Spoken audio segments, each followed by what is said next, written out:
They played pretty well on the road this year. And you won at LSU last year, kind of. Sorry. What's the feeling going on the road? How confident are you guys given how well you played on the road and won at LSU? Well, we're very confident that we can go in at LSU and get a win, but we're not looking past them, and we're really excited for the journey and the game coming up tomorrow. Tomorrow. So we just want to go in and play hard and just be prepared as possible, knowing that LSU is going to try to beat us because we went in last year and beat them at their place. So we're very intrigued about the game, and we're really ready to play them. And I know they're excited to play us too. What do you remember from Skylar Mays and Javante Smart from last year? Two crafty, real good guards that can really take over a game, and they're really good. One of probably the best two players and that SEC can offer, and they're the best two players on our team, so we know they're going to be real aggressive coming out, and they're going to try to set the tone real early.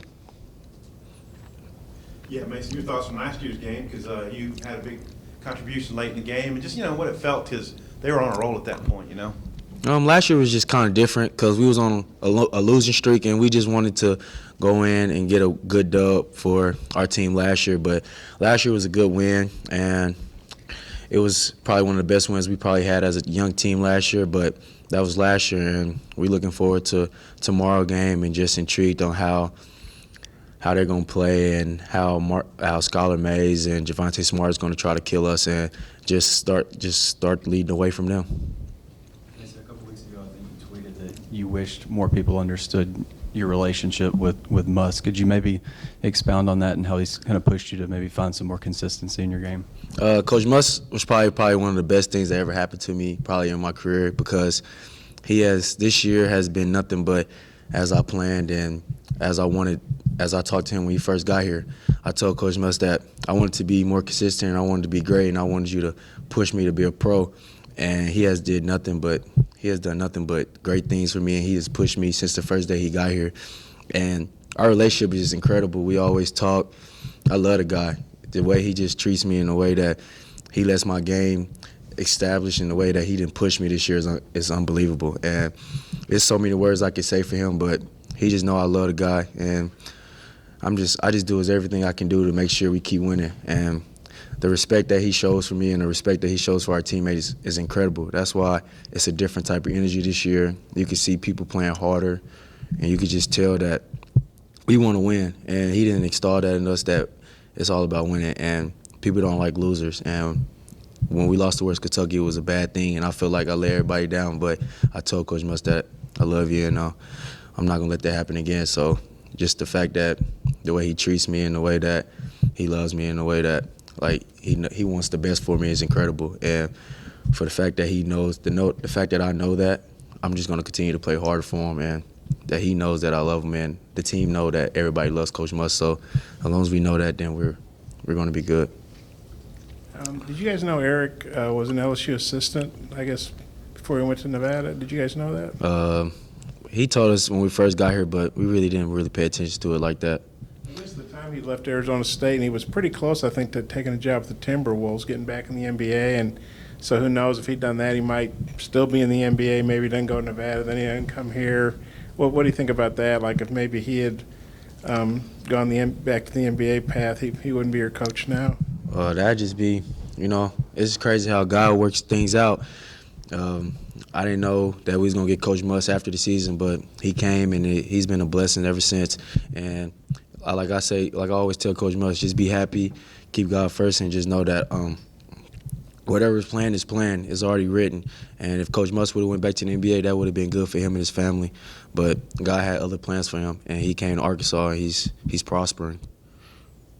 In terms of your game overall, is there anything in particular that Coach Musk has worked on you with? Oh, yes, sir. Being more serious on defense, just being more, not saying be more aggressive, but just knowing when to be aggressive, when not to be aggressive, just watching film with me every day, just sending me little clips, just always helping me and just keeping me prepared for next game. And that really did help this year, especially with consistency. He wanted me to be consistent more this year, and that was probably one of my biggest goals this year. So just to see that I'm able to be consistent game in and game out, and him being one of the big reasons why I am, and my teammates is really exciting. And to know that I really trust the guy, and that's my coach, so it's just unbelievable. And I just, like I said earlier, I just want to do nothing but win for him, and I just want to see him happy at the end of the day. Last year didn't seem like you and Isaiah were ever, you both have great games, but not very often at the same time. What's been the difference where both of you clicked at the same games this year? I think it's just more maturity, and just the more that we grew up, and having a year under our belt together, especially in the SEC and D1 high major, it does a lot of wonders. And people didn't probably expect us to come do what we're doing this year, but we knew what we wanted to do, and Coach Muss pushed us all along, and our teammates pushed us, and the coaching staff pushed us. So to see me and Isaiah playing together and being more consistent is really an understatement for us, but it's probably a lot to y'all because y'all didn't see us a lot last year play together. But coming in here, we wanted to be great, and we wanted people to know that me and Zay could play together. So that's just being more put on the table this year.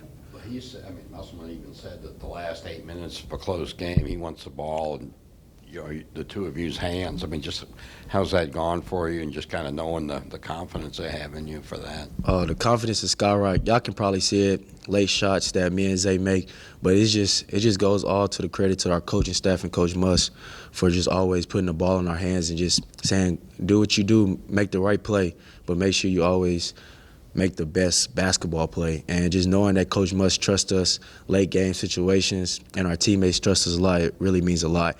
And just to know that Coach Muss prepares us every day in practice on late game situations with me and Zay, he makes our job easier. So when the game coming late, it's just a setup. It's really easy, and it's clockwork because we work on it every day. You're leading the team in rebounding. Is that something you expected coming into the season, and what's been the key to that? This year, I was really expecting. I had high expectations for myself, so rebound was one of the big things I wanted to do good, especially seeing, I get on Twitter and, social media, so, you see a lot of things, and one of the things was they didn't think I could rebound at the 4, so that was just one of the little goals on my bucket list to out-achieve everybody. So just to see that the fact that I'm leading the rebound is good, but we got more work to be done, and we're 1-0 in SEC, so we're on to looking at LSU. After the Indiana game, you guys obviously been practicing a lot leading into that because you hadn't had a lot of games. Eric said he was really pleased with how you guys had done the drills, which can get pretty tedious because you don't do a lot of live work because he's trying to save your legs. What's it been like doing all the drill work, and what do you think has been the key to you guys staying on top of that? Just great preparation. Coach always staying on us day in and day out. He brings the same consistent energy every day, and he expects nothing but perfection. And the fact that he brings that, it really just then dived in on all of us, and we all expect perfection now. We know some days we come in, practice tired after good dubs, or some people might not be feeling it, but Coach Muss always keeps us up, and he always makes sure we bring the same energy because his favorite line is, you can't be, like yesterday, you can't be great one day and be sorry the next day. So you got to make sure you bring consistent energy and make sure you're always positive every day because everybody feed off each other. And you guys, pretty much every game you guys have a shorter lineup, and that's kind of matchup problems both ways. But LSU's got two really good 6'9" guys, a 6'6" guy. Kind of how do you see the matchup problems they can give you guys with their size, and maybe the matchup problems you all can give them with your quickness and shooting and spacing and those kind of things? They got good size. We didn't seen this before, but it's SEC play, so every game is a grind. And just the fact that Coach Muss and the coaching staff prepares us for every game and give us in-dive scout on every player is incredible. And the fact that we already know what they're going to do and what their tendencies are before we even play them is incredible. That's why we always walk on the court 3-4 steps ahead of every team because we prepare harder than we ever did before. We doing their plays 3-4 times. We know we diving into each scouting player, so just knowing what they like and what they don't like and knowing we can take advantage of that is incredible. And like you said, we got a lot of mismatches on our side too. Me playing at the 4, Isaiah's at the 3, Desi at the 2. It's just everybody go down one level. And Dro being a 5, 5s can't really guard Dro because he's quicker than them. And then, 4s, they struggle guarding me. But it's just the fact that our offense is more fluent and more flow now. Everybody can do what they want to do. everybody can drive and kick. It's just the offense is more spread out for everybody to have fun and everybody to enjoy the process and enjoy the system. That's really what's different. It's not really about us being undersized. It's just about the matchup problems and the way that Coach Muss puts us in scoring positions is incredible. I've never seen it before. Your finger's okay? I just noticed you got them taped together. Oh, yeah, I jammed him. It's okay.